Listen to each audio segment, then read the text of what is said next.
안녕하세요. 오늘도 사연 살롱을 찾아주셔서 감사합니다.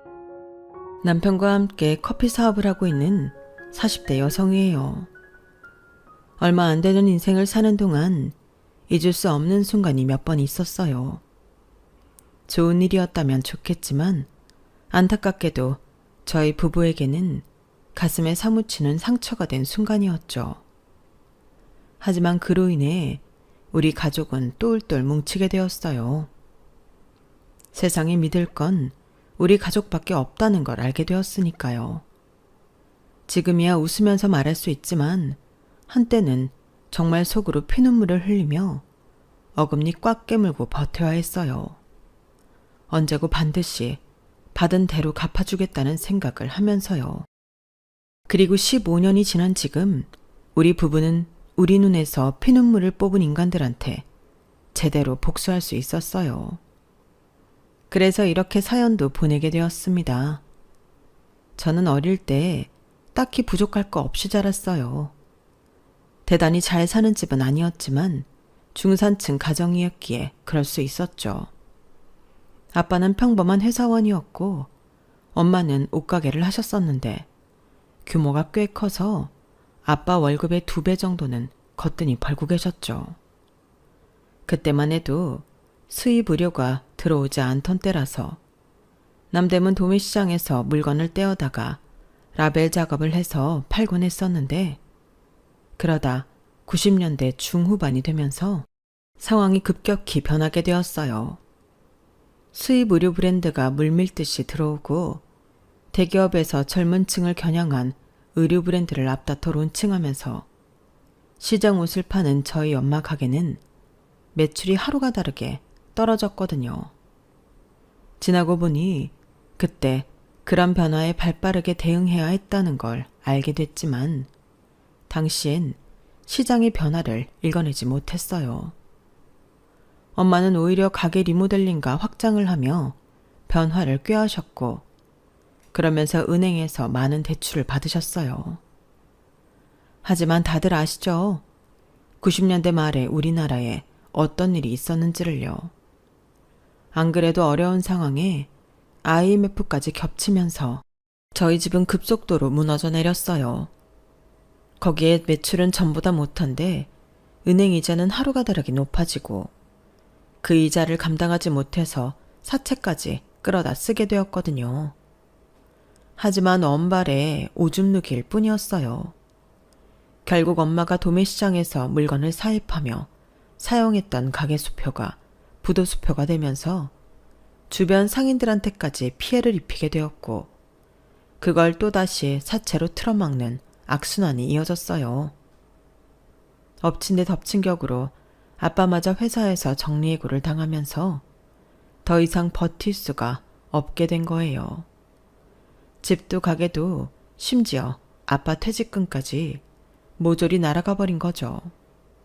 거기에 사채비까지 남게 되었고요. 정말 순식간이었어요. 엄마 아빠가 10수년을 일궈놓은 가게가 무너진 것 말이죠. 당장 살 집도 없었던 차에 아빠 지인분이 컨테이너를 빌려주셔서 우리 세 식구는 그곳에서 살 수 있었어요. 버스 정류장까지 가려면 30분가량 걸어 나가야 하는 외진 곳에 위치한 컨테이너였지만 당장 갈 곳 없던 우리 가족에게는 감지덕지한 곳이었어요. 엄마 아빠는 사채빚을 갚기 위해 밤낮 없이 일을 하셨어요. 대학생이던 저 역시 휴학을 하고 아르바이트를 하며 돈을 벌기 시작했고요. 세 사람이 쉼없이 벌어댔지만 무시무시한 사채이자를 갚는 데 급급했어요. 그렇게 3년을 죽어라 벌어서 갚은 끝에 드디어 사채의 늪에서 벗어날 수 있었죠. 그제야 저는 복학을 할 수 있었고 이듬해 정들었던 컨테이너를 떠나 시내에 있는 월세집으로 이사할 수 있었어요. 대학 졸업만 하면 취직을 할 수 있을 줄 알았던 저는 IMF 여파로 더욱 거세진 취업 전쟁 속에서 쉽게 살아나가지 못했어요. 취업은 안 된 채 아르바이트만으로 생계를 유지하는 날이 이어졌어요. 재학 중에 가정 형편 때문에 휴학도 길게 한 탓에 나이가 많아서 그런 거였는지 스펙이 부족해 그런 건지 결국 저는 제 전공을 살려 취업하는데 실패하고 말았어요. 그리고는 전공과 상관없는 요식업계에 취업하게 되었어요. 제가 아르바이트를 하던 패밀리 레스토랑에서 매니저님이 추천을 해주셔서 정직원이 되었거든요. 이런 말 하기 그렇지만 처음엔 좀 창피했어요. 대학 동기들은 어쨌든 전공 살려서 기업에 취직을 했는데 저만 아르바이트를 전전하다가 전공과 전혀 상관없는 레스토랑에 취직을 한 거니까요. 그래서 동기들 모임에도 안 나갔어요. 나가봐야 속만 쓰릴 게 뻔했거든요. 그러다 보니 일에만 집중하게 되었고 업무 능력을 인정받으면서 일할 수 있었어요. 그러면서 저를 정직원으로 추천해준 매니저님과 가까워지게 되었죠. 저보다 4살 위인 매니저는 고등학교를 졸업하고 바로 취업을 한 사람이었어요. 처음엔 저처럼 아르바이트로 시작해서 1년 뒤 정직원이 되었고 매니저 자리까지 올라온 사람이었죠. 학벌은 없었지만 워낙 부지런하고 일을 잘하는 사람이었어요. 매니저라고 하지만 허드렛 일도 마다 않고 말단 직원들보다 일을 많이 했어요. 그러니 직원들 사이에서도 인기가 좋았죠. 잘생긴 얼굴은 아니지만 옷차림이 늘 깔끔하고 행동이 단정해서 은근히 눈길이 가는 타입이었어요. 그래서 내심 신경을 쓰고 있었는데 하루는 매니저님이 저녁 때 시간이 있냐고 묻더라고요. 휴무일 전날이라서 그냥 집에 가는 게 아쉬웠는데 잘됐다 싶었어요. 게다가 평소 매니저님한테 마음이 있었기 때문에 더없이 좋은 기회라고 생각했어요. 그렇게 단둘이 종로에 있는 이자카야에서 술을 마시게 됐는데 정작 먼저 손을 내밀었던 매니저님이 별 말도 않고 뚱한 환한 표정으로 술만 마시지 뭐예요. 이건 또 뭔가 했죠. 늘 당당하고 듬직하던 사람이 단둘이 마주보고 앉아있으니 이렇게 작아 보일 수가 없었어요. 내가 아는 그 매니저가 맞나 싶을 정도로요. 그 모습에 괜히 심통이 난 저는 제 앞에 술잔을 비운 뒤 이렇게 말했어요. 별로 하실 말씀 없는 것 같은데 그만 일어날게요. 잘 마셨습니다. 가방을 들고 자리에서 일어나려는데 그때 매니저님이 제 손목을 붙잡았어요. 저기 괜찮으면 좀 더 있다가요. 내가 할 말이 있는데 이런 건 처음이라 좀 떨리네요. 술을 마시면 나을까 했는데 정신만 더 멀쩡해지는 것 같고. 알고 보니 너무 떨려서 그랬던 거더라고요. 손에 든 술잔을 한 번에 원샷한 매니저님은 입술을 달착거리다가 드디어 입을 열었어요. 내가 연애를 해본 적이 없어서 많이 서툴 거예요. 국민학교 이후로 남중남고만 나온 데다 형제도 위아래로 남자 형제들밖에 없어요.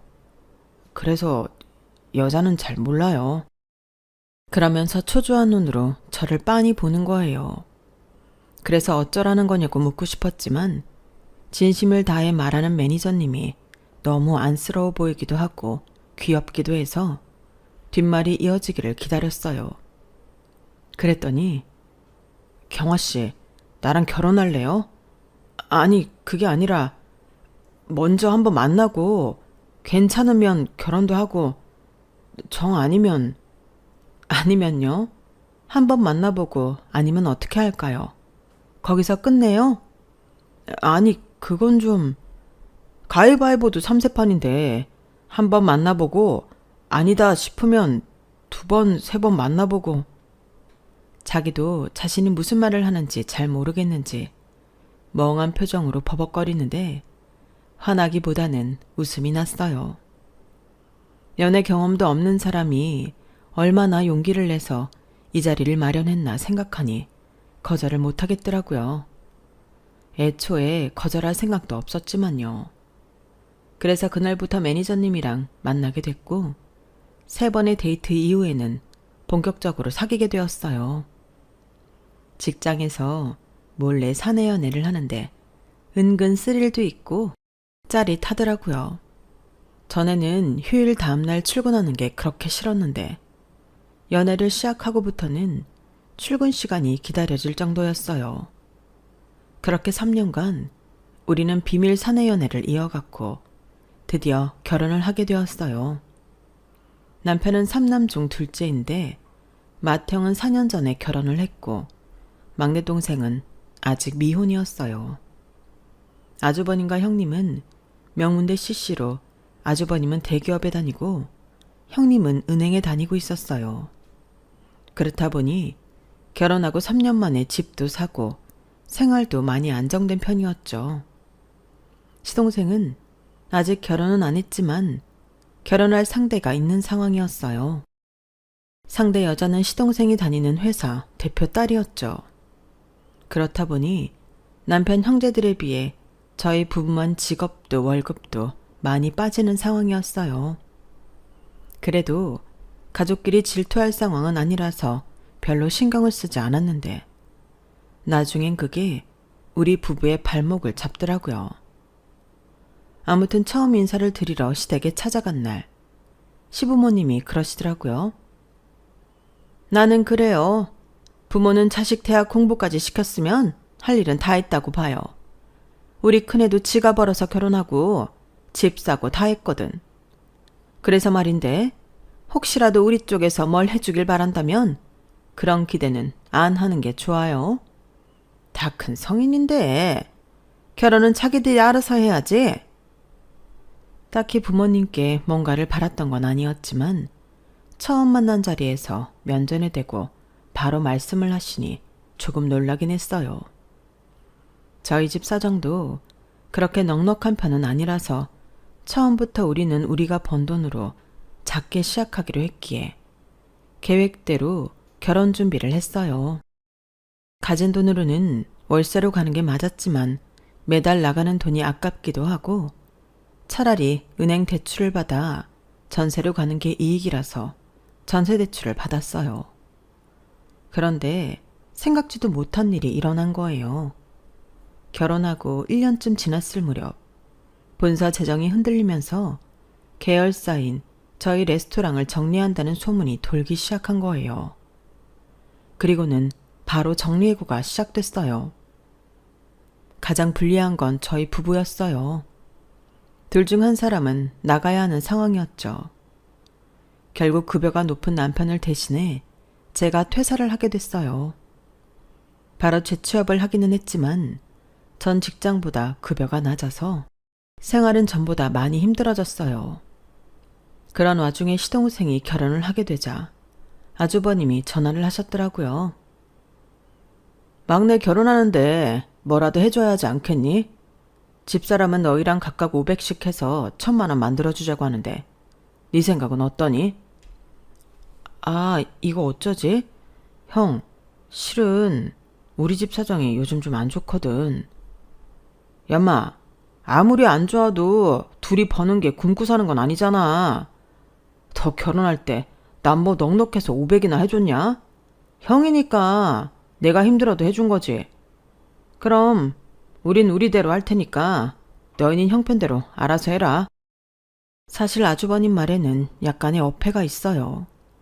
저희가 결혼할 때 아주버님이 신혼여행비 하라며 500만 원을 주신 건 맞아요.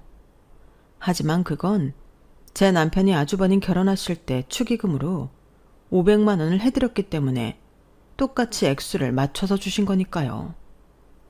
도련님의 경우는 저희 결혼할 때 아무것도 안 해주셨거든요.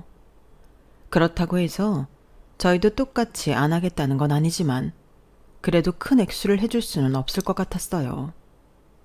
그래도 한다고 해서 200만 원을 시동생한테 보냈는데 액수가 적어서 그랬는지 시동생이 돈을 받고도 고맙다는 말도 안 하더라고요. 결혼식 때문에 바빠서 깜빡했나 보다 했는데 신혼여행에서 사온 선물을 보니 그게 아니었더라고요. 아주버님께는 100만 원이 넘는 양주를 드리고 저희한테는 하와이에서 유명한 마카다미아 초콜릿 한 상자를 주더라고요. 그걸 보니 저도 표정 관리가 안 됐어요. 그러자 시동생이 그러더군요. 작은 형은 양주 안 마시잖아. 그래서 작은 형수 드시라고 초콜릿으로 샀어. 작은 형수, 초콜릿 좋아하죠? 네, 잘 먹을게요. 고마워요. 없는 살림에 제 한 달 월급에 달하는 200만 원이나 축의금으로 줬는데 이런 식으로 대놓고 차별을 하다니 정말 얄미웠어요. 200만 원과 500만 원의 차이는 저도 잘 알아요. 그래도 100만 원대 양주랑 만 몇천 원짜리 초콜릿은 아니죠.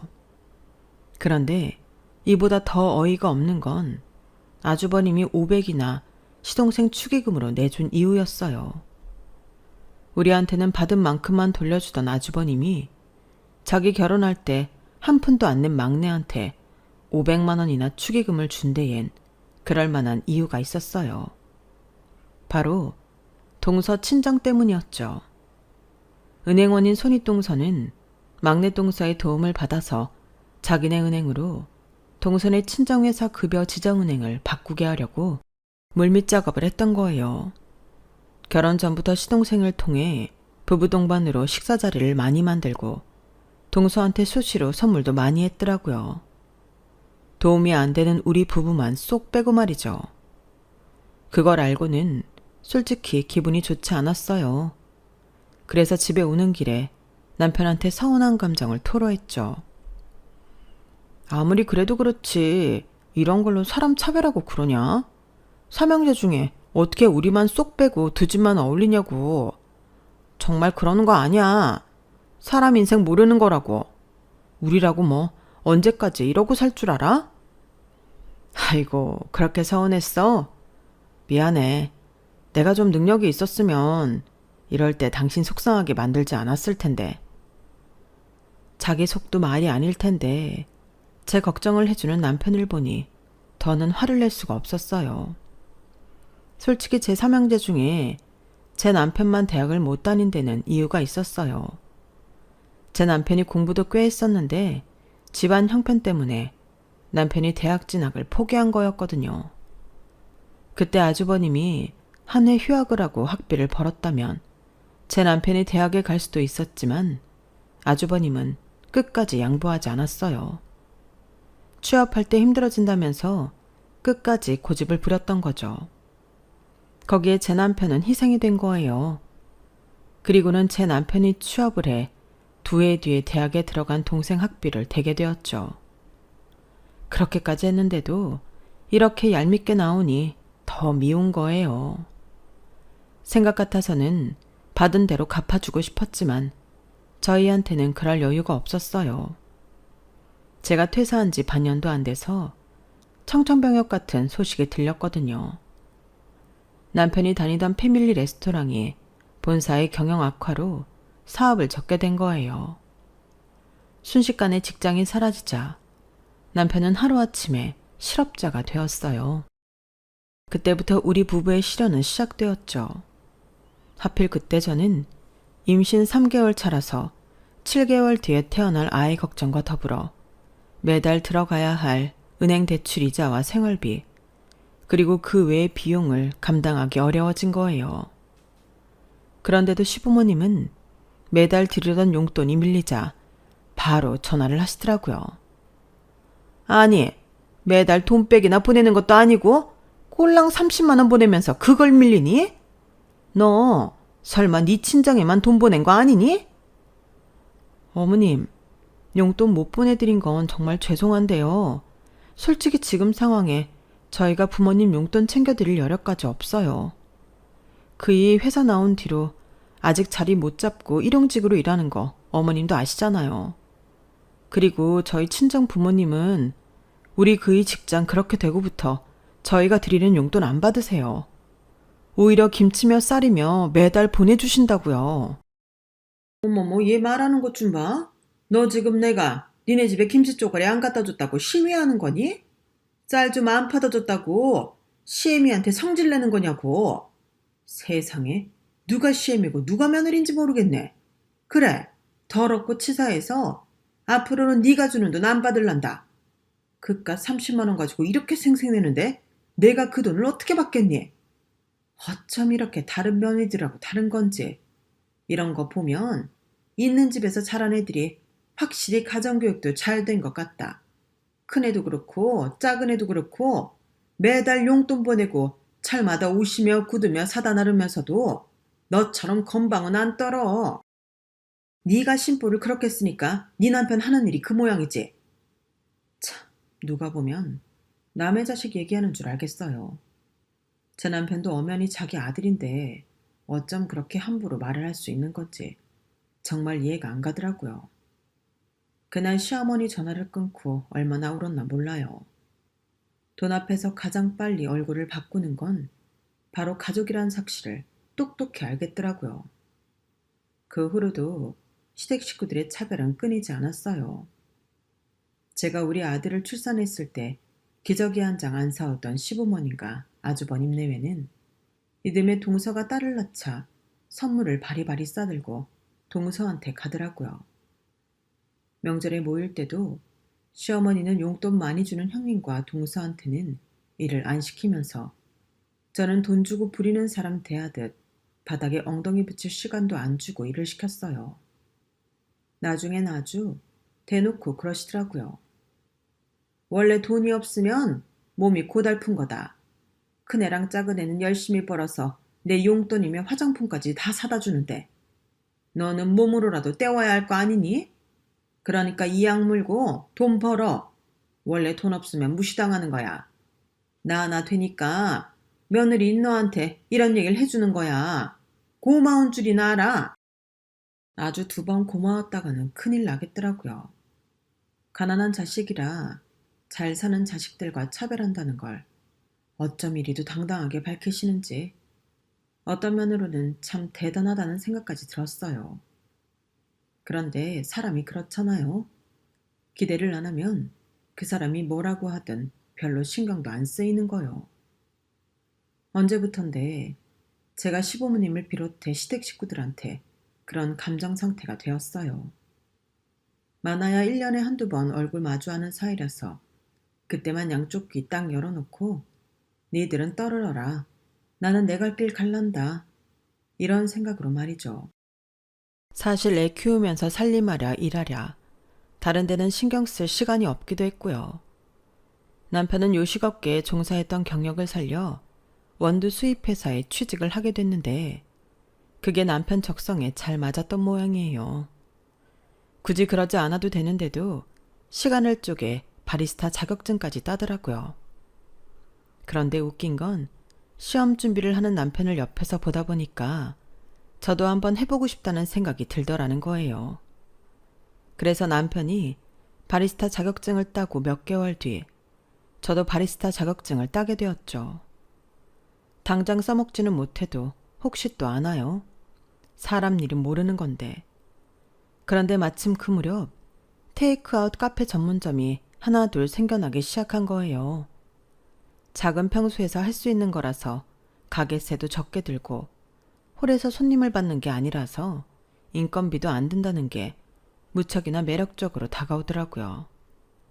자리만 잘 잡으면 출근 시간대와 점심시간대 꽤 매출을 올릴 수 있을 것 같기도 했고요.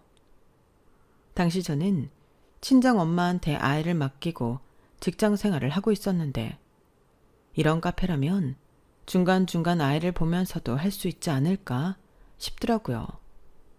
그 얘기를 했더니 남편이 그러는 거예요.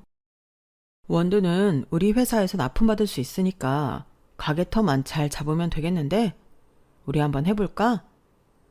남편은 원두와 생두를 납품하는 가게 사장님들을 통해 커피 전문점 창업에 대한 정보를 얻었고 3개월 정도 시장 조사를 한 뒤에 주말마다 저와 함께 가게자리를 보러 다녔어요. 그렇게 발품을 팔아가며 준비한 지 반년 만에 우리는 작은 커피 전문점을 차리게 되었죠. 처음엔 커피만 팔았었는데 같이 먹을 빵이나 와플을 찾는 손님이 많아서 이후엔 와플 기계를 들여 같이 판매를 했어요. 커피 원두는 남편의 회사에서 중간 단계 없이 바로 받고 있어서 프랜차이즈 매장들보다 훨씬 저렴한 가격으로 원두 구매를 할 수 있었죠. 그렇다 보니 커피 판매 가격을 확 낮추고 박리담의 전략을 펼칠 수 있었어요. 처음 몇 달은 출근 시간대 오픈을 해서 퇴근 시간대에 맞춰 문을 닫았는데 하루는 남편이 그러더라고요. 내가 퇴근해서 몇 시간만이라도 가게 좀 볼까? 어차피 일찍 닫으나 늦게 닫으나 가게세는 똑같이 나가는데 늦게까지 가게 문을 열면 커피도 더 팔릴 거 아냐. 퇴근하고 와서 가게까지 보면 너무 힘들지 않겠어? 그리고 그 시간대에 커피를 몇 잔이나 판다고 힘들게 그래. 그냥 집에 와서 쉬어. 낮 시간에 버는 것만으로도 내 인건비는 빠지니까. 그럼 시범 삼아 한 달만 밤 12시까지 열어볼까? 해보고 돈이 안 되면 안 하면 되니까. 결국 남편 고집에 저는 손을 들었고 남편 말대로 한 달간만 야간 장사를 하기로 했어요. 그때만 해도 밤에는 커피가 많이 팔리지 않을 것 같아서 남편을 말렸는데 이게 웬걸? 밤에 남편이 파는 커피가 제가 낮 장사를 하는 것과 거의 비슷하게 나오는 거 있죠. 특히 야간 장사를 하는 주변 상인들 중에는 단골 손님까지 생겼을 정도였어요. 수입이 거의 2배가 되는데 안 할 이유가 없었죠. 특히 봄이나 여름에는 야간 손님 수가 낮 손님에 비해 훨씬 많아서 저까지 나서서 일손을 도와야 되는 날들도 많았어요. 그렇게 10년 가까이 우리 부부는 미친 듯이 일에 빠져 살았고 그러다 보니 막연하게 꿈만 꿔왔던 내 집 장만을 하게 되었어요. 저희 가게 근처에 있는 35평 아파트를요. 신축은 아니었지만 이사를 들어갈 때 리모델링을 싹 해서 새집 같은 기분으로 살 수 있었죠. 생각 같아서는 그동안 집도 없이 월세에 전세를 전전한다고 손가락질했던 시댁 식구들한테 보란 듯이 자랑하고 싶었지만 바쁘다는 핑계로 발길도 끊고 산 처지라서 그러지는 못하겠더라고요. 커피 전문점을 차린 이후 가게 문을 닫는 날이 거의 없어서 남편도 저도 시댁에는 자연스레 발걸음을 끊게 되었거든요.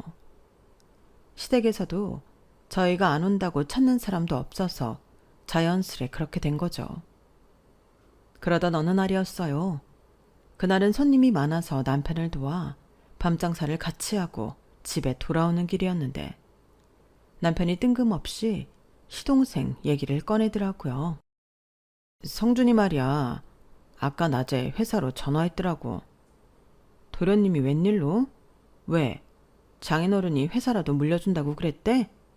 도련님은 자랑할 게 있을 때만 자기한테 전화하잖아. 그러자 남편이 피식 웃더니 그러는 거예요. 그게 아니라 이혼한다나 봐. 그 녀석이 바람을 폈던 모양이야. 재수씨가 그러 알고는 집에서 나가라 그랬대. 회사에서도 나오게 된 모양이고. 아무래도 장인회사니까 다니기 좀 그랬겠지. 하, 웃겨 정말. 돈 많은 와이프 덕에 팔자 고쳤다고 자기한테 그 자랑을 하더니 지복을 지가 찾네. 그래서 당신한테 뭐라 그랬는데? 설마 돈 빌려달래? 맞구나. 어머, 진짜 양심도 없어. 지가 우리한테 어떻게 했는데 이제 와서 돈 빌려달란 소리를 해? 그래서 빌려준다 그랬어? 아니, 나한테 돈이 어딨어. 집 사느라 영혼까지 탈탈 털었는데. 난 없으니까 형한테 부탁해보라 그랬지. 근데 이미 형한테 말했다가 거절당했던 모양이더라고. 몇 번 돈 얘기했더니 형도 형수도 이젠 지 전화를 안 받는다네. 그런 사람들인 거 몰랐대? 쌤통이다. 암튼 당신 앞으로도 절대 돈 빌려줄 생각하면 안 돼. 그랬다간 봐. 당장 나랑 이혼이야. 그날 시동생한테 전화가 왔었다는 얘기를 듣고 내심 걱정이 됐어요. 돈 없다는 남편의 말에 시동생이 순순히 포기할 위인이 아니란 걸 알고 있었으니까요. 막내라서 그런가 형들한테 들러붙고 뜯어먹는 거 하나는 기가 막히게 잘하거든요. 그런데 아니나 다를까 며칠 뒤 주말에 시아버지가 가게로 찾아오셨더라고요. 시동생까지 함께요. 주말이라서 남편과 함께 가게를 보고 있었는데 아버님과 시동생이 제가 있는 걸 보고는 살짝 눈치를 보시더라고요. 딱 보니 저 없는 시간에 찾아와 남편한테 돈 얘기를 꺼내려고 했던 것 같았어요. 그걸 알고도 제가 자리를 비켜줄 리 없죠. 그러자 시동생이 잠깐 밖에 나가서 얘기 좀 하자며 제 남편을 끌어당기더라고요. 그래서 제가 딱 잘라 말했어요. 그럴 거 없어요. 여기서 얘기하세요. 의자도 있고 커피도 있는데 굳이 돈 버리고 다른 가게 가서 차 마실 일 있어요? 왜? 내가 들으면 안 되는 얘기예요? 그런 거면 아예 하지 마세요. 당연히 안 되는 일일 테니까. 애미야, 못 본 사이 너 아주 맹랑해졌다. 어디 남자들 일에 끼어들어? 아버님, 오늘 여기 오신 이유 돈 얘기하려고 오신 거잖아요. 제가 틀렸나요? 저희 집 돈은 이랑 제가 공동으로 벌어서 공동으로 관리하고 있어요. 그러니까 한쪽이 마음대로 운영할 수 없다고요. 뭐 돈 얘기하러 오신 게 아니라면 제가 자리 피해드릴게요. 도련님, 어떻게 할까요? 그러자 시동생은 한숨을 푹 쉬더니 돈 얘기하러 온 게 맞다고 하더군요. 그러자 아버님이 대뜸 끼어들어서 그러시는 거예요. 듣자 하니 얼마 전에 아파트를 샀다면서. 그래서 말인데 니들 아파트를 담보로 1억만 빌려다오. 이 녀석이 돈 한 푼 없이 이혼당하고 나와서 당장 먹고 살 길이 없잖니. 1억이면 이런 가게 하나쯤은 할 수 있을 거 아니니. 죽어가는 사람 살린다 생각하고 니들이 힘 좀 보태라. 아버님, 그건 안 되겠는데요. 저희들 힘들 때는 도움은커녕 가난하다고 무시하고 따돌리셨잖아요. 저요, 귀머거리 아니에요. 그간 못 듣고 몰라서 가만히 있었던 거 아니라고요. 어머님, 아버님 그동안 저희만 빼고 아주버님네랑 도련님네랑만 데리고 해외여행도 다니시고 골프도 치러 다니셨던 거 다 기억한다고요. 좋을 땐 우리만 빼고 사시다가 힘들어지니까 저희한테 아버님 막내 아들 떠넘기시면 곤란하죠. 그 사업자금 아버님이 대주세요. 아니면 잘난 큰아들한테 해주라고 하시든가요. 왜 자식 취급도 안 하던 제 남편한테 와서 이러세요? 내가 해줄만 하면 해줬겠지. 당장 우리 집도 은행에 담보로 잡혀 있어서 대출 받아줄 돈이 없어. 내 퇴직금이야. 네 시어머니랑 내가 먹고 살 돈인데 그걸 빼줄 수도 없고. 오죽하면 내가 니들한테 왔겠냐. 둘째, 네가 서운했던 건 내가 사과하마. 그러니까 이번 일은 니들이 좀 도와주도록 해. 정 불안하면 내가 경기도에 있는 땅 니들 앞으로 해주마. 아버님, 그 땅은 팔아도 돈도 안 되는 땅이잖아요. 그래서 지금까지 팔지도 못하고 가지고 계시는 거면서 그걸 담보로 대출을 해달라 하시는 건 너무하죠. 아무튼 저희는 대출이고 뭐고 해줄 생각 없으니까 그만 돌아가세요. 저희 장사해야 해요. 저는 아버님과 시동생 등을 떠밀어 가게 밖으로 내보냈어요. 그리고는 일부러 쾅쾅 소리를 내가며 가게 정리를 해댔죠. 한참 밖에서 서성이던 아버님과 시동생은 굳은 인상으로 눈길 한번 안 주는 저를 훔쳐보다가 하는 수 없이 발길을 돌렸어요. 그런데 그날 밤 꿈에 황금빛 용이 여의주를 물고 아버님 경기도 땅으로 내려오지 않겠어요? 그리고는 입에 물고있던 시뻘건 여의주를 땅속에 파묻더라고요. 그러자 그 땅이 순식간에 황금으로 변해버리지 뭐예요. 꿈에서 깬 저는 너무도 생생한 그 꿈 때문에 다시 잠들 수가 없었어요. 왠지 그 땅을 제 손에 넣어야 할 것 같다는 생각이 들었죠. 그래서 다음 날 남편한테 그 얘기를 했어요. 그러자 남편이 자기도 비슷한 꿈을 꿨다는 거예요. 아버님 땅에서 금화를 캐는 꿈이었다나요? 부부가 같은 날 비슷한 꿈을 꾼 것부터가 신기한데 그게 하필 아버님 땅에 관한 거였다는 게 아무래도 심상치 않았어요. 그래서 아버님께 땅을 받고 은행 대출을 받아주기로 했어요. 하지만 1년이 지나고 3년이 지나도록 아무런 일이 일어나지 않았어요. 오히려 그 사이 시동생이 하던 가게가 망해서 대출금 중 4천만 원을 저희가 대신 갚게 되었죠. 꿈 때문에 돈만 손해봤다 생각했는데 6년이 지난 어느 날 아버님한테 받은 땅 주변이 신도시 건설과 맞물려 개발이 된다는 기사가 뜬 거예요. 그래서 남편과 함께 아버님 땅 근처 부동산에 가서 시세를 알아보았어요. 그랬더니 세상에 5억이 훨씬 넘더라고요. 그런데 여기서 아직 한참 더 오를 거라면서 팔지 말고 몇 년 더 묵히라고 하더라고요. 그 말을 듣고 우리 부부는 땅을 팔지 않고 손에 쥐고 있었어요.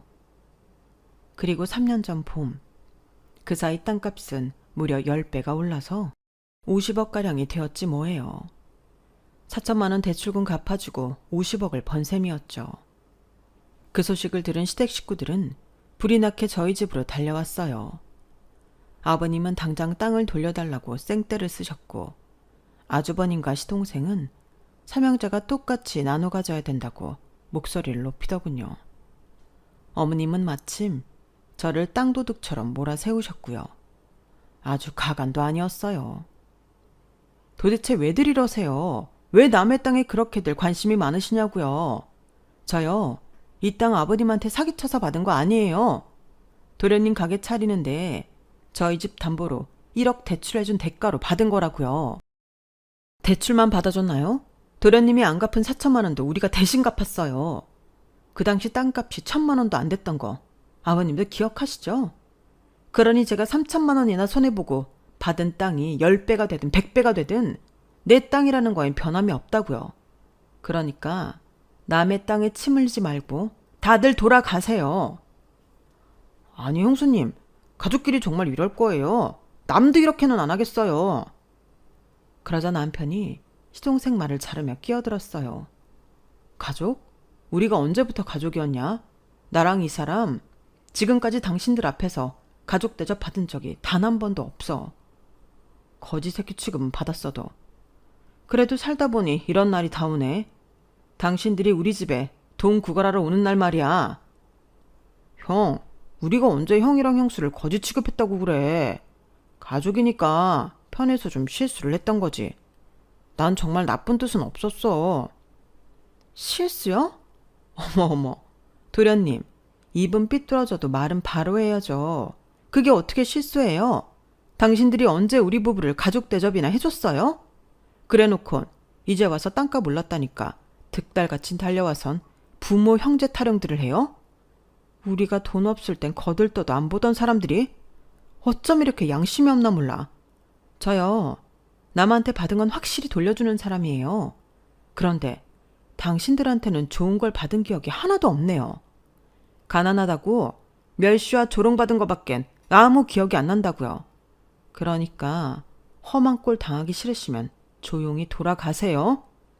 혹시나 해서 하는 말인데 앞으로도 우리 집에 찾아와서 가족이니 뭐니 되도 않는 소리 짓거리면 나 그땐 정말 머리에 꼭 꼽는 수가 있어요. 미친년 칼춤 보고 싶으면 어디 한번 해보라고요. 그동안 가슴에 꼭 끌어안고 살았던 서름을 한 번에 터뜨린 저는 시댁 식구들을 우리 집에서 내쫓았어요. 언제고 반드시 받은 대로 되갚아주겠다는 결심은 이렇게 10수년이 지난 지금에서야 실현이 되었답니다. 현재 저희 부부는 땅을 팔고 받은 돈으로 경기도에서 커피 전문점을 크게 하고 있어요. 이제는 정직원도 3명이나 두고 아르바이트생도 쓰면서 운영을 하고 있죠.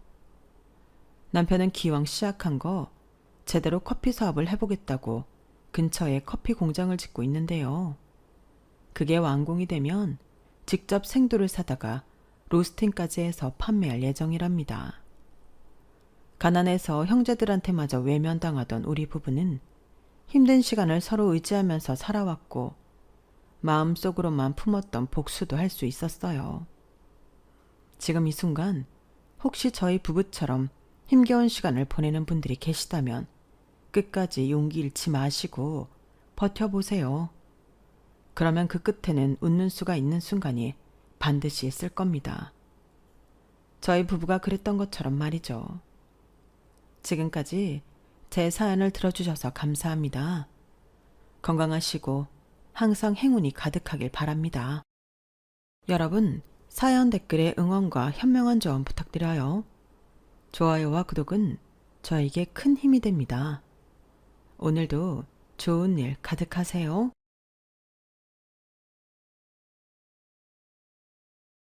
안녕하세요. 오늘도 사연 살롱을 찾아주셔서 감사합니다. 저는 결혼 14년 차에 이혼하고 벌써 이혼한 지 9년이 되는 돌싱맘입니다.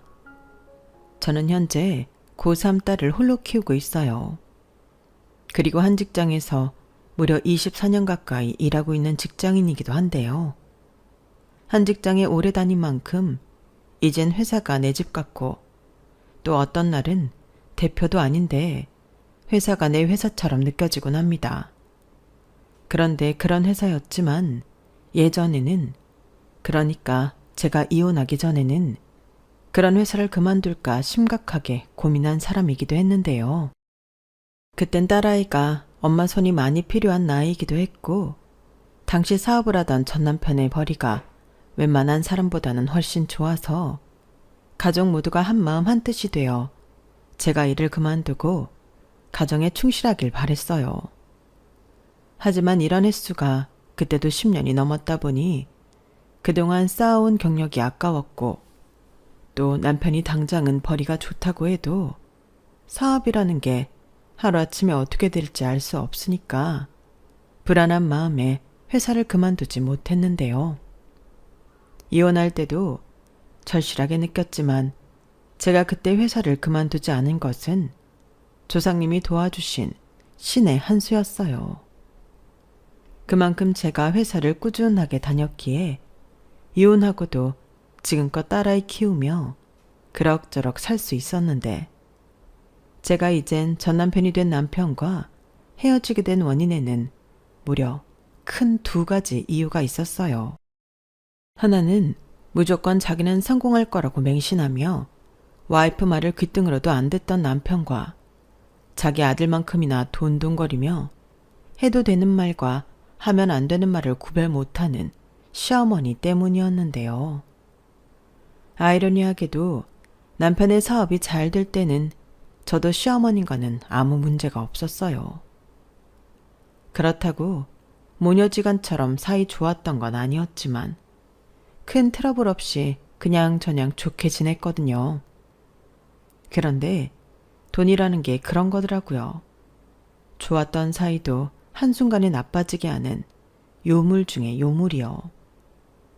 그리고 남편은 처음부터 사업을 했던 게 아니고 저처럼 일반 회사를 다니던 사람이었는데, 자기는 도저히 월급쟁이로는 만족하지 못하겠다며 차린 카페 사업이 대박을 치면서 완전 다른 사람이 되어버렸죠.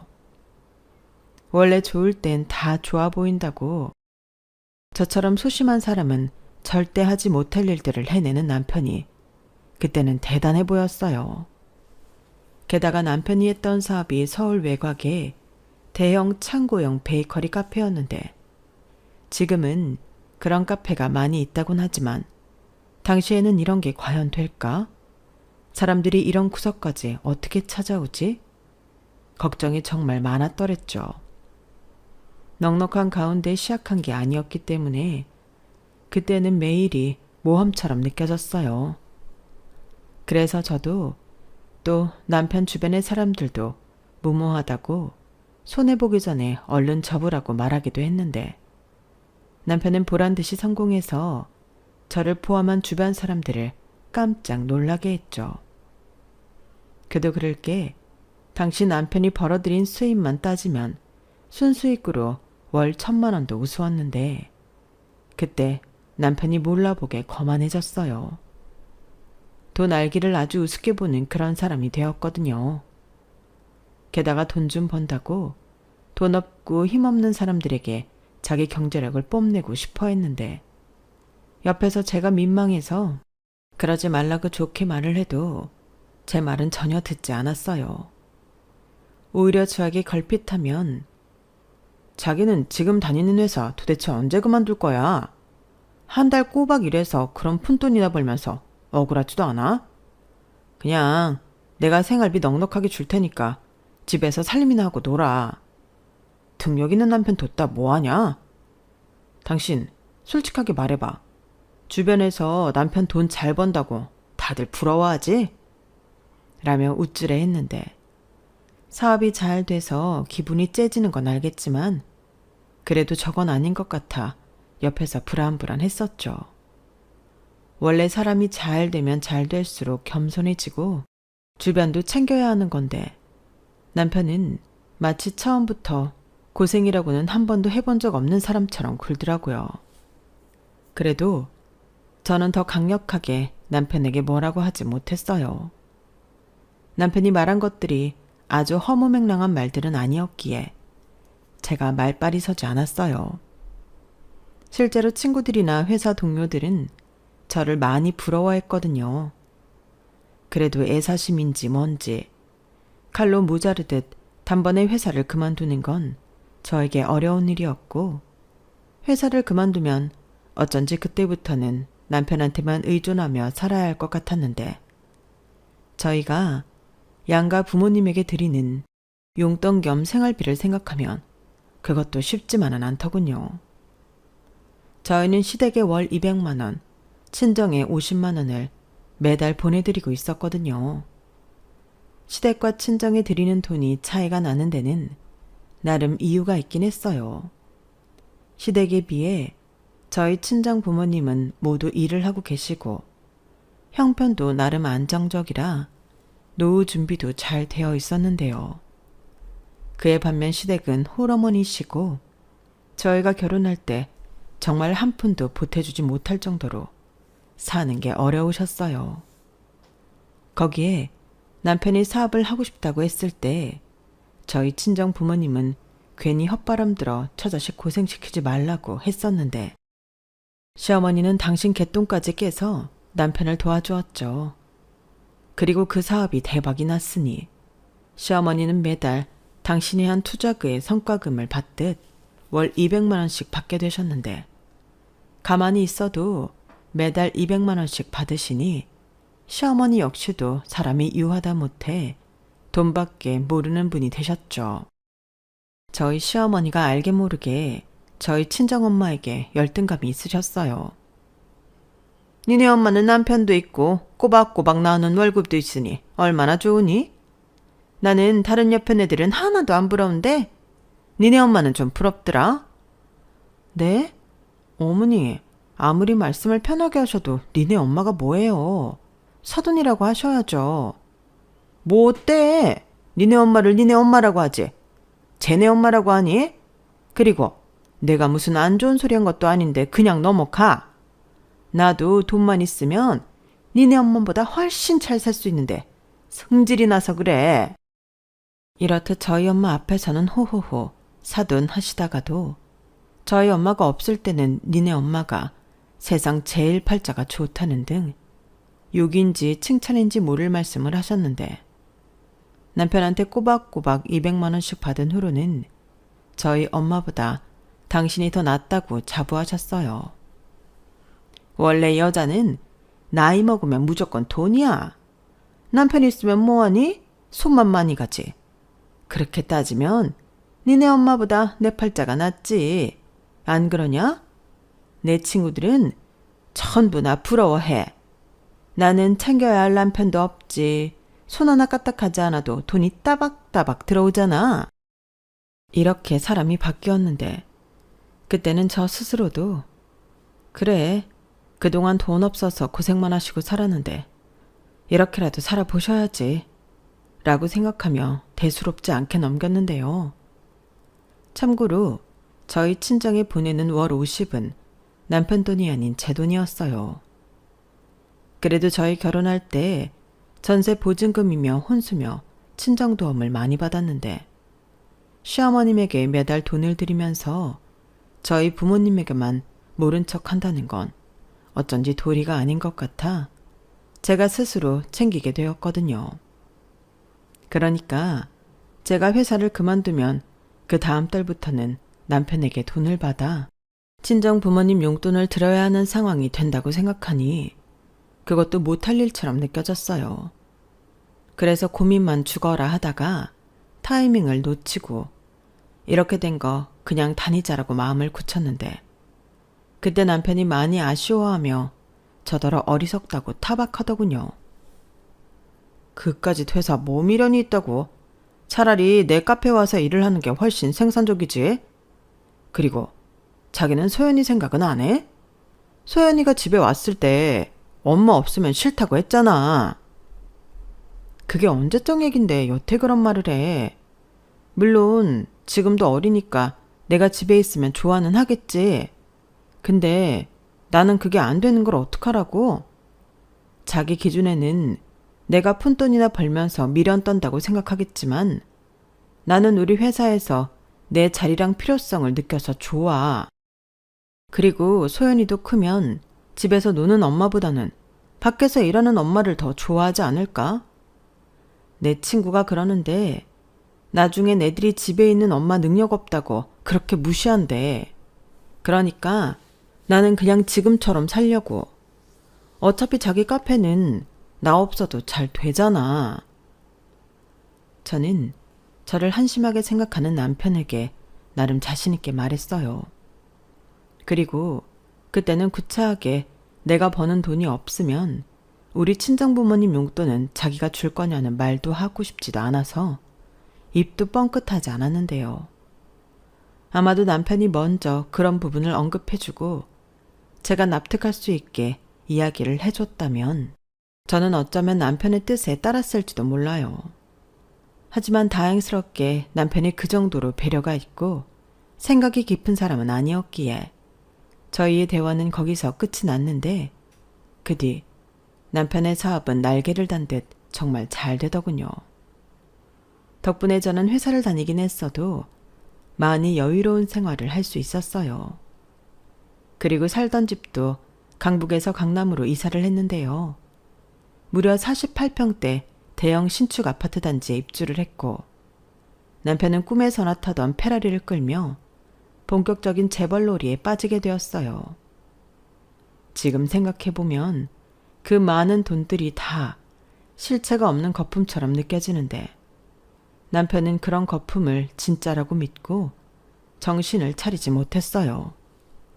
그리고 그때 많이 번 것도 사실이지만 쓰기도 엄청 썼는데 거기에 남편이 기분 팔아서 자기 기분 좋으면 쏘는 버릇도 있었네요. 그래서 남편 주변에는 날파리 꼬이듯 이 사람 저 사람이 꼬였고 남편은 그걸 인맥이라고 생각하며 저한테 자랑을 했는데 그때부터가 문제의 시작이었죠. 많은 사람을 만나다 보니 듣는 말도 많을 거잖아요. 그리고 그중 어떤 사람에게서 들었는지 남편은 물 들어올 때 노를 저어야 한다며 카페를 2호점과 3호점을 동시에 오픈하겠다고 했는데 아주 자신만만했어요. 게다가 자기는 무조건 5년 안에 제주도까지 전국구로 카페 체인을 가진 기업가가 될 거라고 했는데 그때 남편 눈이 한마디로 돌아 있었죠. 꼭 사이비 종교에 빠진 그런 사람 같았는데 그러니 저는 너무 무서웠어요. 분명 너무 무모하고 모험인 것 같은데 제가 아무리 말려도 언제나 그렇듯 소용이 없더라고요. 그런데 딱 한 사람, 가족 중에 유일하게 남편 편을 드는 사람이 있었는데 그 사람은 역시나 이번에도 시어머니셨어요.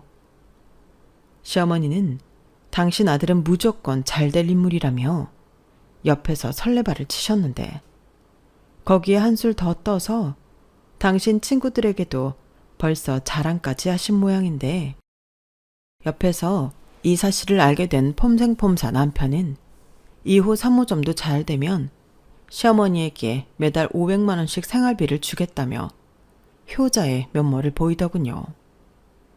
하지만 사업 규모도 그렇고 필요한 돈도 너무 많다 보니 저는 불안을 떨칠 수 없었는데 그래서 최대한 남편이 알아주길 바라며 저는 이렇게 말했어요. 자기야, 사업하면 당연히 욕심이 나고 그러는 거 알겠는데 우리 조금만 신중하자. 지금도 자기 카페 너무 잘 되잖아. 그런데 우리 집이며 차랑 나가는 돈도 많고 카페 차릴 때 대출 받은 것도 아직 더 갚아야 하는데 2호점, 3호점은 좀 시기상조 아닐까? 또 시작이네. 자기가 뭘 알아. 원래 빚도 자산이야. 대기업들은 뭐 빚 없는 줄 아나. 오히려 그런 회사는 빚도 몇백억씩 있어.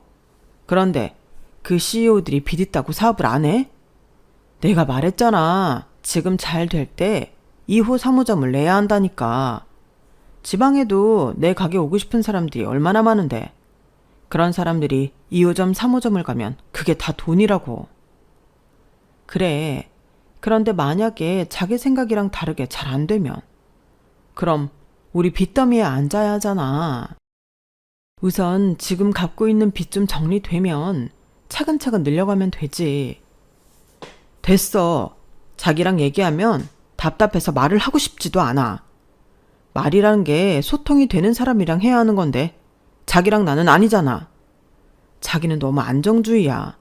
그러니까 발전이 없지. 나 봐. 자기랑 자기네 식구들이 하지 말라고 했지만 나 지금 엄청 잘 나가잖아. 그때 자기 말 들었으면 나 지금 어떻게 하고 살까? 아니지. 우린 지금 어떻게 살까? 그냥 이젠 나 믿고 좀 조용히 있어. 어차피 자기도 내가 하는 말 안 듣잖아. 피차 알아서 살고 싶은 대로 살자니까. 남편은 저런 식으로 제 말을 무시하다 못해 기분 나쁘게 받아쳤는데 저도 감정이 있는 사람이니 더는 아무 말도 하고 싶지 않았어요.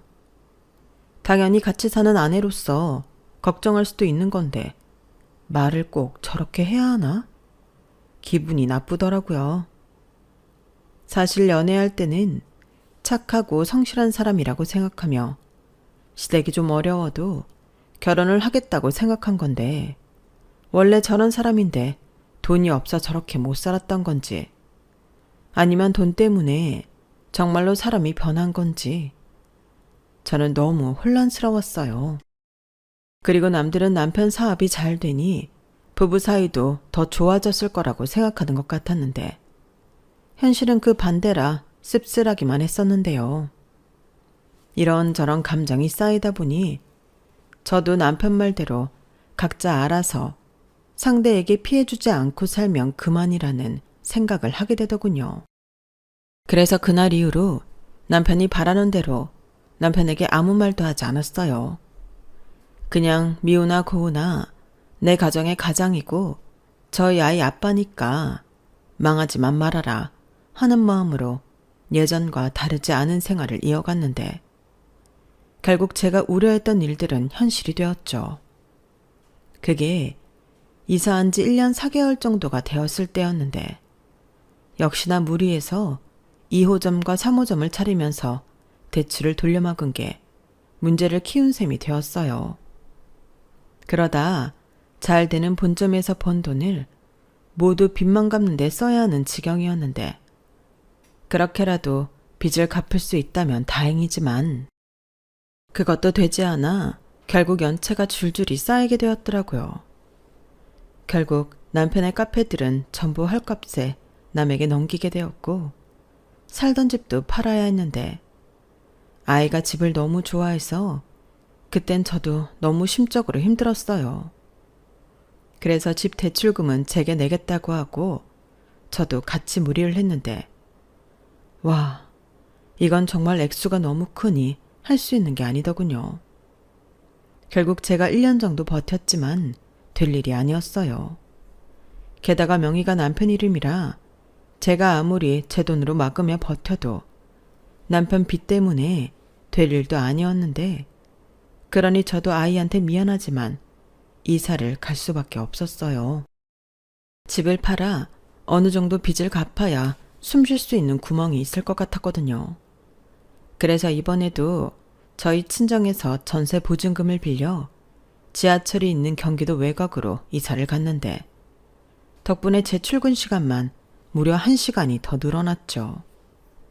남편은 빚쟁이한테 쫓기며 집에도 거의 들어오지 못했고 아이는 친구도 없이 엄마가 늦게 집에 오니 적응을 잘 하지 못했어요.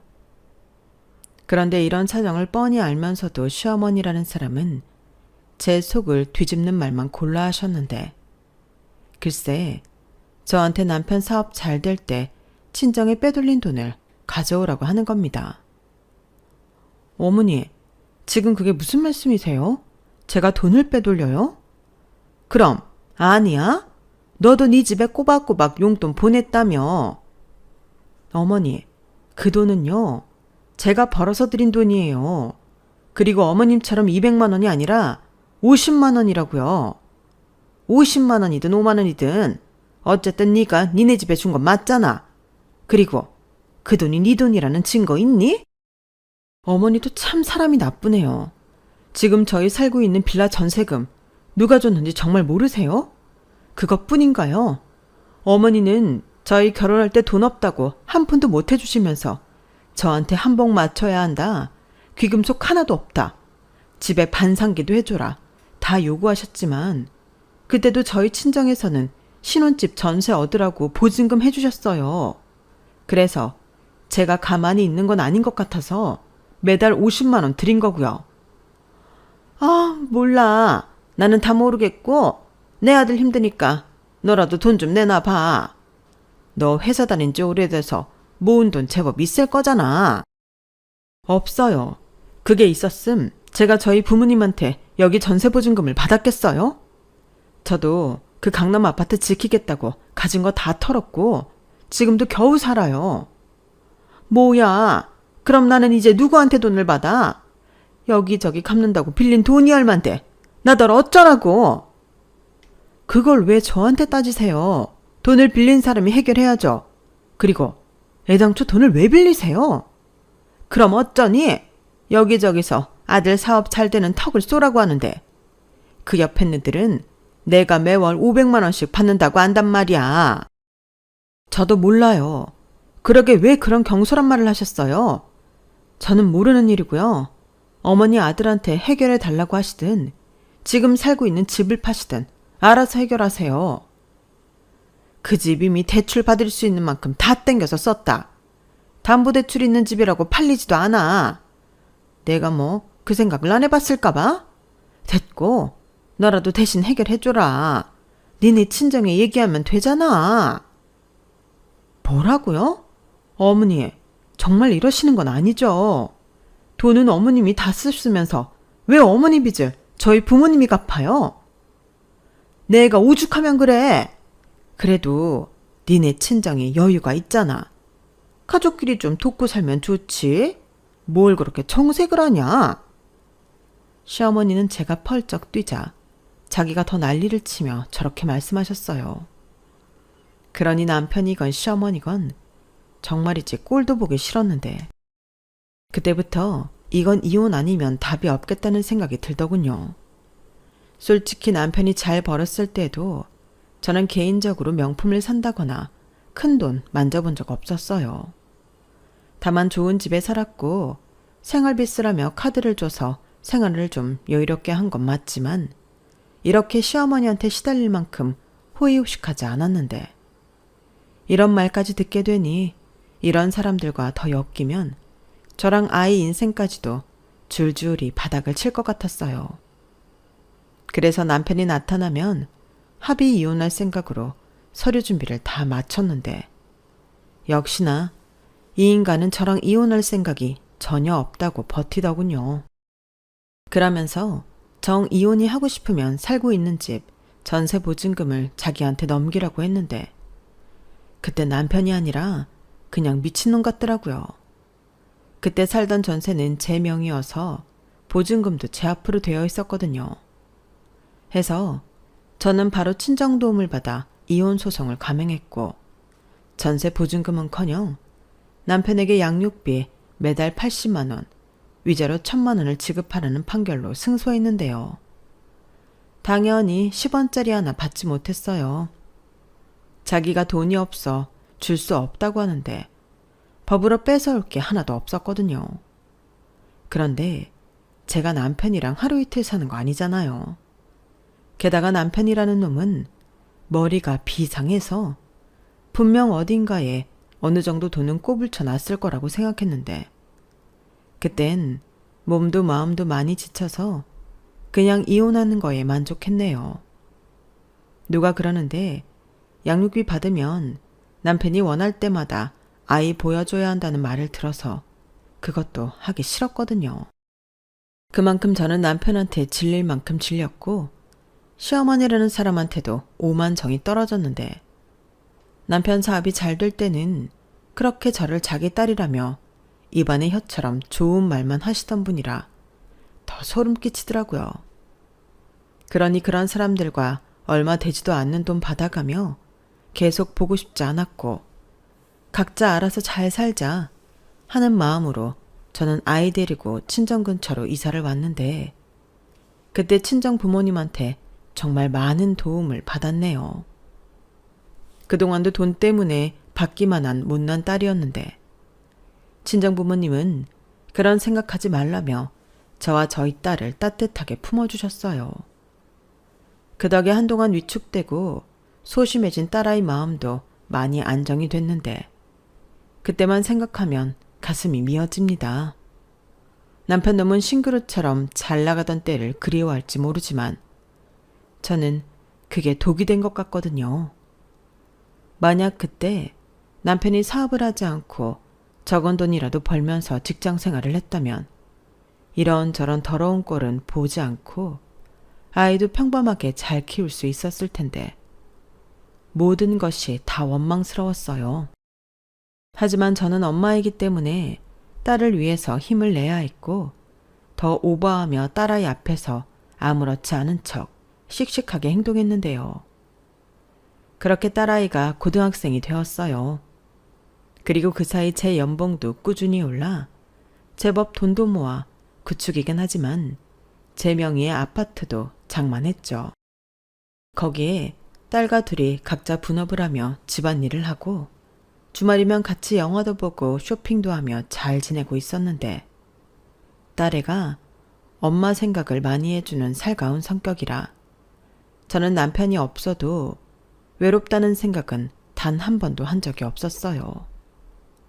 다만 아이가 이제 제법 커서 성인이 될 시기가 되니 시간이 갑자기 빨리 흐르는 것 같고 이대로 아이가 훌쩍 떠나버릴 것만 같아 그게 벌써 쓸쓸한 기분이 들었는데 그러던 어느 날 제 눈은 의심할 이름이 제 핸드폰에 뜨더군요.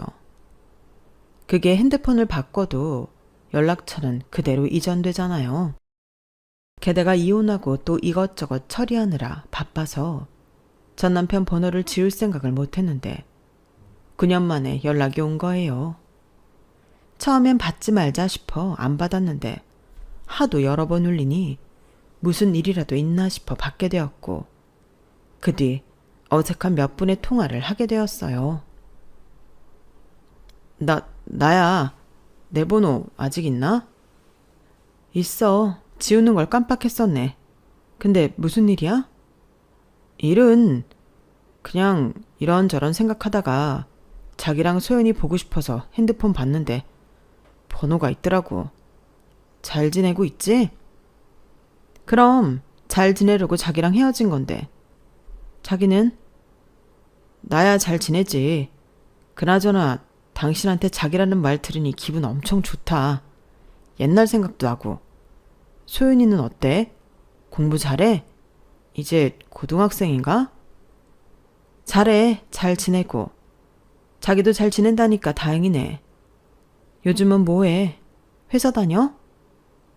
아니, 요즘은 프리랜서처럼 여기저기 떠돌면서 지내. 아직 빚을 다 못 갚았거든. 마음 같아서는 취직하고 싶은데 빚이 있으니 언제 압류가 들어올지도 모른다고 해서. 아, 그렇구나. 말은 괜찮다고 해도 고생하나 보네. 아니야, 나 그럭저럭 잘 지내. 이젠 내 한 몸만 챙기면 되는 거라서. 저는 남편과 통화하고 기분이 살짝 이상했어요. 분명 헤어질 때는 질릴 만큼 질렸다고 생각했는데 시간이 많이 지난 탓인지 자꾸만 짠한 생각이 들더라고요. 그래서 아이도 많이 컸으니 언제 밥이나 한번 먹자고 저도 모르게 말이 튀어나와 버렸는데요. 남편은 한참 망설이더니 지금은 말고 다음에 먹자고 하더군요.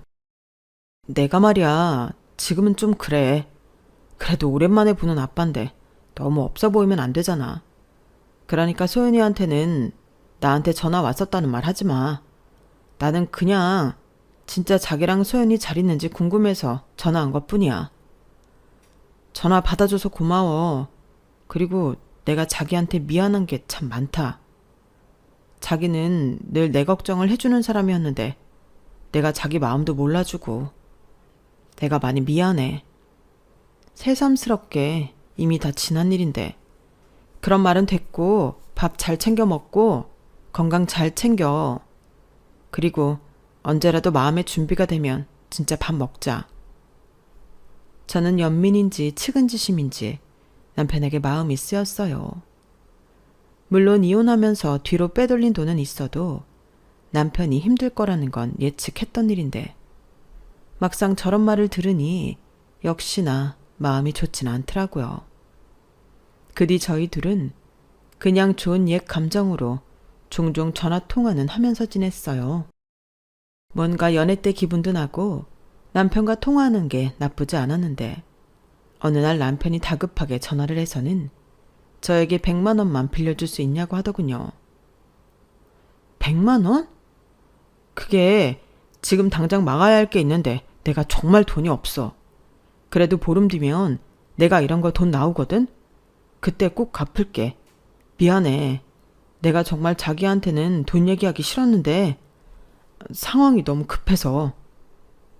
저는 하도 남편이 급하게 부탁을 하니 알겠다고 했어요. 그리고 솔직히 돌려받을 생각도 없이 오죽하면 나한테 돈 얘기를 할까 싶어 천천히 갚아도 된다고 하고 300만 원을 입금해 주겠다고 했는데요.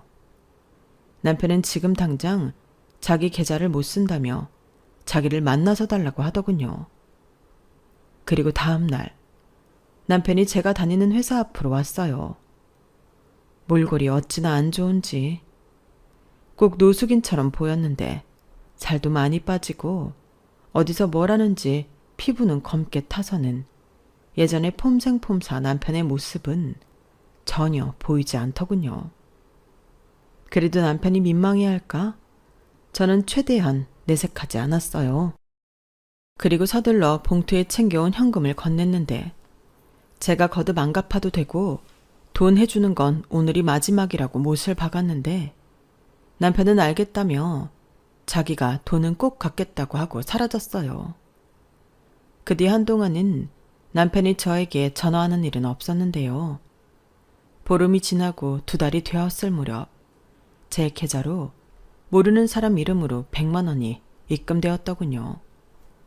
그리고 저는 돈 100만 원도 이렇게 어렵게 갚는 모습에 마음이 쓰였는데 친정부모님은 걱정이 많으셨어요. 보아하니 소연이 아빠 힘들게 지내는 것 같은데 이젠 전화와도 받지 말고 멀리 해라. 소연이 알면 혼란스럽고 영향받아. 나도 그럴 것 같아서 소연이한테는 내색하지 않는데 이왕이면 잘 지내지. 마음이 좀 그러네. 네가 마음이 약해서 그래. 근데 잘 생각해봐. 사람 그렇게 쉽게 변하지 않아. 그리고 아직 빚도 다 못 갚았다며. 언제 사람 구실 다시 할지 모르는 사람한테 신경 쓰지 마라. 너한테 좋을 거 하나도 없어. 엄마 말 무슨 뜻인지 알지? 번호도 차단해버려. 엄마 마음 잘 알아. 내가 알아서 잘할게. 걱정하지 마. 엄마가 걱정하는 일은 절대 없어. 저는 그렇게 친정 엄마에게 말하고 스스로도 다짐했어요. 더 엮여서 피차 좋을 게 없고 무엇보다 한참 중요한 시기인 딸아이한테 영향을 주는 건 죽기보다 싫었기 때문에 그냥 이대로 남편이 저에게 연락하지 않았으면 좋겠다고 생각했는데요. 그 후로 3달이 지나고 남편에게서 또 연락이 왔어요. 그리고 저는 받지 않았죠. 그게 설령 나머지 돈을 갚는다는 연락이라도 그 돈 안 받았으면 안 받았지 더는 틈을 보여주고 싶지 않았어요.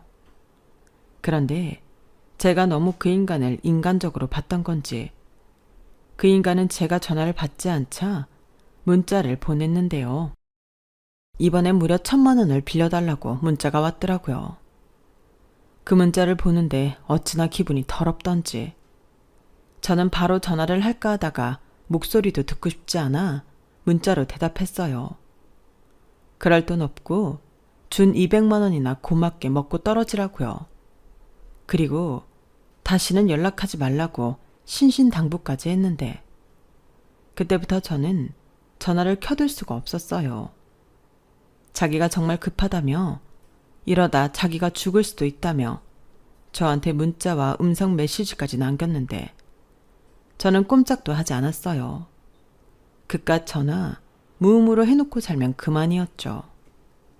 저는 업무 전화도 거의 오지 않고 사내 메신저도 있고 자리에 유선 전화도 있어서 전혀 불편함이 없었거든요.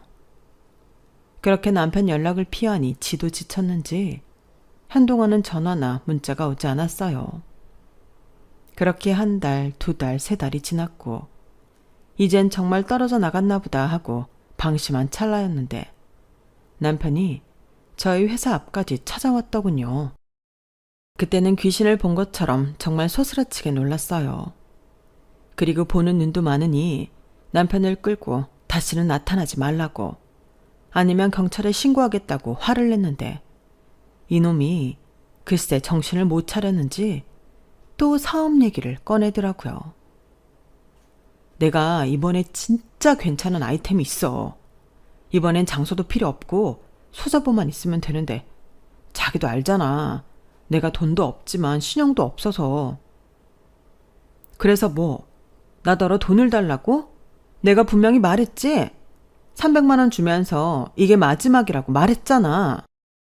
나도 그러려고 했어. 내가 100만 원 갚았잖아. 200만 원도 갚을 거야. 그러니까 제발 자기가 나 좀 도와줘. 됐다고. 나 이제 진짜 돈 없어. 돈 얘기가 아니야. 내가 자기한테 부탁하고 싶은 건 대출. 자기가 나 대신 대출 좀 받아주라. 물론 갚는 건 내가 할게. 뭐? 대출? 이게 정말 정신 못 차렸네. 그렇게 데이고도 또 빚을 내서 사업이 하고 싶니? 그것도 나더러 대출을 받아달라고? 돌았니? 아니 미친 거야? 그럼 어떡해. 이렇게는 답도 없어. 결국엔 돈이 중요한 거잖아. 나 이번에 진짜 잘할 자신 있다니까. 저번 때처럼 모험이 아니야. 나도 지난 일로 많이 배웠고 연구도 많이 했어. 이거 진짜 누가 먼저 하냐 시간 싸움이야. 자기도 알잖아. 나 사업수단 좋다니까. 됐어. 그렇게 사업수단이 좋아서 그 꼬라지로 사냐? 믿어줘. 나 이번에 진짜 잘해서 자기랑 우리 소연이 평생 놀고 먹게 해주고 싶단 말이야. 저는 그때 분명히 봤어요. 그 인간이 사업 얘기할 때 눈이 돌아있다고 했잖아요. 그때 그 눈도 똑같이 돌아있더라고요. 그리고 그 모습에 저희 엄마 말이 떠올랐는데요. 사람은 역시 변하지 않는 거더라고요. 그래서 더 들을 것도 없으니 당장 꺼지라고 소리를 버럭 질렀네요. 보는 눈이 많아 조심하고 싶었는데 그렇게는 이놈을 퇴치할 수 없을 것 같아서 어쩔 수 없이 버럭 질러버렸죠. 그리고 속사포처럼 말했어요. 내가 그동안 딸 자식 혼자 키우면서 얼마나 힘들게 살았는데 9년 만에 나타나서 또 사업한다고 돈 얘기를 하냐고. 그동안 못 받은 양육비랑 위자료나 내놓으라고 하니 그놈이 입을 꾹 닫더군요. 지도 할 말이 없었겠죠. 하지만 이내 자기가 돈이 있는데 안 줬겠냐고 자기도 없어서 못 준 거라며 뚫린 입이라고 조잘조잘 잘도 짓거렸는데 그땐 저도 오기가 생겨서 정말로 그놈한테 돈이 없는지 알아보고 싶어졌어요. 제가 아는 그놈은 절대 그럴 놈이 아니었거든요. 그래서 남편 놈이 돈을 어디다가 꼽을 쳐놨을까 궁리를 한참 하고 있는데 왜 길 가다 보면 한 번씩 떼인 돈 받아드립니다. 이런 현수막 보신 적 있죠? 때마침 회사에서 영종도로 야유회를 가는데 그 현수막이 눈에 딱 띄더군요. 어찌 생각하면 양육비랑 위자료도 떼인 돈이 맞잖아요. 그래서 바로 그 번호를 저장했다가 다음 날 전화를 걸었어요. 그리고 사무실에 찾아가 상황 설명을 했고, 그렇게 그 사람들이 남편놈이 꼬불쳐 놓은 돈을 찾아주겠다고 했는데요. 저는 믿져야 본전이었어요. 어차피 그 돈은 생각도 안 하고 있던 돈인데, 그렇게라도 해서 그놈이 진짜 돈이 있는데도 저런 새빨간 거짓말을 하는 건지, 아니면 정말 개털이 됐는지 확인하고 싶었죠. 그런데 포기를 모르는 그 인간은 이번에는 자기 엄마까지 데리고 회사에 찾아왔는데, 그땐 정말이지 악연도 이런 악연이 없다는 생각밖에는 들지 않았어요. 그리고 이젠 예전 시어머니가 된 남편의 엄마는 아주 쪼글쪼글한 할머니가 되어 있었는데요. 제가 이혼하기 전까지만 해도 저런 얼굴이 아니어서 좀 놀라긴 했었네요. 게다가 무슨 일을 하시는 건지 허리도 굽어 있었는데, 남편 놈은 남들 보라는 듯이 제 이름을 크게 외치며 저를 부르더라고요. 어디 한번 창피 좀 당해봐라, 그러는 것 같았어요. 그래서 속으로는 엄청 짜증났지만 태연하게 그들 앞에 가서 불같이 화를 냈죠. 지금 뭐 하는 거야? 왜 남의 신성한 직장에 찾아와서 이러는 건데? 내가 분명히 말했지. 내 눈앞에 나타나지 말라고. 자기가 대출을 안 받아주는데 내가 어떻게 자기 앞에 안 나타나. 그러지 말고 이번 한 번만 나 좀 도와줘. 나도 돈 벌어서 밀린 양육비랑 위자료 좀 주자. 그래, 소연 엄마야. 이번이 마지막이라고 생각하고 네가 좀 해줘라. 그래도 한 입을 덮고 산 정이 있잖아. 정이요? 저 그런 거 없는데요. 그런 게 있었으면 이혼도 안 했겠죠. 어머니는 예전하고 많이 달라지셨네요. 그런데 저 좀 보세요.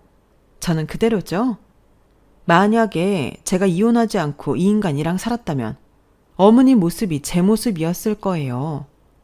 어머니를 보니 그때 정말 이혼하길 잘했다는 생각밖에는 들지 않네요. 저게 정말? 자기야, 우리 엄마가 사과한대. 지난번에 자기한테 함부로 한 거 사과한다고 해서 같이 온 거야. 내가 언제? 니놈의 새끼가 같이 가서 사정하자고 해서 왔지. 내가 무슨 사과를 해? 사과해. 그래야 아들이 살잖아. 엄마, 다시 예전처럼 살고 싶다고 하지 않았어? 그야. 그렇지만 그래도 싫어. 저는 두 사람의 대화를 듣고 어이가 없었어요. 그래서 더는 볼 것도 없고 또다시 찾아오면 그때는 접근 금지 신청할 거라고 말한 뒤 휙 돌아 다시 사무실로 가려고 하는데, 그때 제 발목을 누군가 잡더군요. 소연 엄마야, 그러지 말고 네가 우리 좀 살려줘. 우리 아들 너랑 헤어지고 한시도 편하게 산 적이 없다. 맨날 막노동 간다고 여기저기 떠들고, 나도 80 넘었는데 아직도 일한다. 이제 우리한테 남은 희망은 너밖에 없어. 내가 잘할 테니까 소연이를 봐서라도 네가 한 번만 도와줘라. 어? 아무리 그래도 네 딸 애비잖아. 어머니, 진짜 저한테 왜 이러세요? 이거 놓으세요. 이런다고 뭐가 달라질 것 같으세요? 오히려 소름만 끼친다고요. 놔요. 언제는 저더러 친정해준 돈 도로 받아오라고 악다구니를 치시더니 갑자기 왜 이러세요? 그때는 나도 다급해서. 다급하다고 사람이 그러면 안 되죠. 그래, 엄마가 잘못했네. 자기야, 이제 우리 엄마 사과도 받았으니까 마음 좀 돌려. 나 이번에 진짜 모험 안 하고 성실하게 잘할게. 나 다시 대박 칠 수 있어. 자기 내가 돈방석에 앉게 해준다니까. 돈방석 같은 소리 하네. 나는 엉덩이에 땀 차서 방석 자체를 싫어하거든. 됐고, 다시는 내 앞에 나타나지 마. 이건 마지막 경고야. 한 번 더 나타나면 그때는 바로 경찰서로 가는 줄 알고 당장 니네 엄마 데리고 꺼져. 이 못된 년, 너 지금 말 다 했냐? 왜? 내 아들이 잘 나갈 때는 좋아 죽더니 이젠 거지 깽깽이로 보인다는 거지? 그래, 오늘 너랑 나랑 같이 죽자. 이리 와. 시어머니는 아까는 그렇게 불쌍한 척 연기를 하더니 갑자기 표독스럽게 변해 제 머리채를 힘껏 잡았어요. 그 난리에 사람들이 몰려와 말렸는데 결국엔 협박이 아닌 진짜로 경찰에 신고를 해 경찰서까지 가게 되었죠. 그리고 저희 엄마와 예전 시어머니가 경찰서에서 2차전까지 벌였는데 저희 아빠가 남편놈에게 한 소리 하셨어요. 창피한 줄 알고 살라고요. 그렇게 허황된 꿈만 꾸더니 뭐가 남았냐고. 인생 지금이라도 똑바로 살라고 하셨는데 그 인간은 차마 저희 아빠한테는 들이박지 못하더군요. 그런 색 난리를 치고 겨우 그 인간들과 헤어질 수 있었어요. 그리고 또다시 전화가 올까봐 번호도 차단했고 혹시나 싶어 딸에게도 아빠나 할머니가 나타나더라도 곁을 주지 말고 무시하라고 신신당부를 했는데 딸아이는 이미 다 알고 있었더라고요. 이 인간이 벌써 어떻게 알고 아이 학교까지 찾아간 모양이었는데 저한테는 자기 얘기 하지 말라고 해놓고 이미 딸까지 만나고 왔다니 배신감이 몰려왔어요. 하지만 똑순이 딸아이는 오히려 제가 걱정할까 아무 말도 하지 않고 도리어 제 아빠한테 나는 원래부터 아빠 같은 사람은 없었어. 그러니까 괜히 아빠랍시고 이렇게 불쑥 찾아오지 마. 오늘은 첫날이라 이렇게 상대해줬지만 앞으로는 나타나도 개무시할 거니까 괜히 헛수고하지 말라고. 그리고 경고하는데 엄마한테 치근덕거리지 마. 라고 했다는데 그 말에 저는 웃음이 터지고 말았어요. 저보다 딸애가 더 낫다는 생각이 들었거든요. 그리고 정말로 그 인간들이랑은 끝이라고 생각할 즈음 뜻밖의 소식이 들려왔는데요. 글쎄 전 남편이 자기 사촌형 앞으로 무려 5천만 원이나 돈을 빼돌려 놓았다고 하더군요.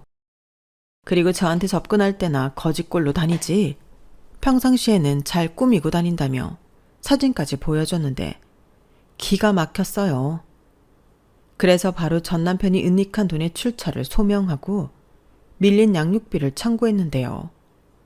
제가 받아야 할 돈이 아직도 한참 남았기 때문에 그 5천만 원은 온전히 제 차지가 되었어요.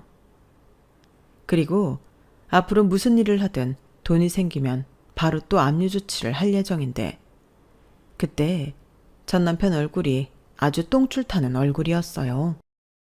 그리고 그 돈은 자기 마지막 비상금이라며 돌려달라고 또 살려달라고 애원했는데 그러게 왜 괜히 나타나서 고이고이 숨겨둔 돈까지 뺏기는지 저는 일 없다고 했네요. 그런데요, 여기서 웃긴 사실이 하나 더 있었어요. 그 비상금의 출처를 시어머니도 모르고 계셨더라고요. 하기사, 그러니 그 연세에도 일을 하고 계셨을 텐데 전 남편이라는 인간이 그런 인간이라는 게 너무 소름 돋더군요. 그렇게 효자 행세를 하더니 그것도 그냥 쇼였나 봐요.